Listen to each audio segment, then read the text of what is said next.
Yo, what's up guys? Nandito nga pala tayo ngayon ulit sa Marikina City. Tayo kakain sa, ano pangalan? Bugis Singapore Street Food. Galing nga pala tayo sa Marikina Mall. Ayala Marikina. Oo. Kumuha tayo ng camera kasi sabi nung mga nanood ng vlog ko, sobrang alog daw nung camera. Manood kayo para mabawi namin yung pinambili ko dito. Ayan, punta tayo dun sa Bugis Singaporean food. So ng sabaw. Kahit na, ayan o, init pero masasabaw tayo. Nakapayong pa nga kami o. Nasaan ang sabaw? So raw, let's go. Bimo, let's go. Let's go! So yun guys, nandito nga pala kami ngayon sa Bugis. Ayan, kakain tayo ng mga sabaw dahil kami nagkikrave sa sabaw. And baka mo-order tayo ng mga Chinese food. Pero ano daw to eh? May Indonesian, may Chinese. Chinese, Singaporean. Tara, samahan nyo kami. Let's go. Ayan guys, ayan na yung pagkain natin. Ito ay bakute. Amoy sibot. Kung mahilig kayo sa sibot, ito yun. Kung siyang masarap. Sabaw muna. Cheers guys.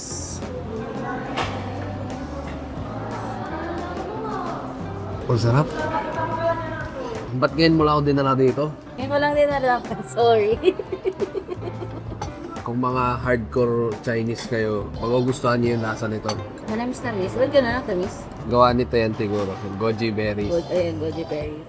Ayan, meron siyang, di ko alam kung kita eh, goji berries. Ayan, na mukhang sili. Kung may sipon ka, sure ako, tolo yan. Sarap. Paano baka di-describe yung lasa niya? Bukod sa sibot. Medyo matamis. Parang sa Pinoy, medyo papunta siya ng pares. Tapos may kasama siyang either miswa or rice. Ayan, miswa yung in-order natin. Kuhusgahan natin ang kanilang miswa. Ayan, ang ganda ng miswa nila eh. Hindi ito pang sardinas. Pero ang sarap siguro nito kung maanghang. Spicy wonton, tausi, spare ribs. Ayan. Ito guys yung karne doon sa sabaw. Bale, siya, spare ribs siya. Medyo katulad din sa nitong dim sum na in-order natin. Yung may birthday dito. Pwede rin kayong humingi ng chili oil. Feeling ko black Billy Carte. Ay, hindi. Sarap. Parang may halong something eh. Matamis. Hot ng chili sauce nila. Hindi siya nakakaubo. Ngayon yung mga chili sauce na nakakaubo. Minsan nakakainis kainin nila. Pero ito hindi. Sarap nung wonton. Sige nga, tikman ko nga. Bali, nakababad siya sa parang sauce na may scallion, garlic, tsaka chili oil. Ayan siya guys. Kalasa nung sa 99 Food Street. Kung nagkikrave kayo sa Chinese food, pero tinatamad kayo magbinondo, magganito na lang kayo. Tapos meron pang isa dito eh, yung kinakain natin, Lingchan na yun. Lingchan.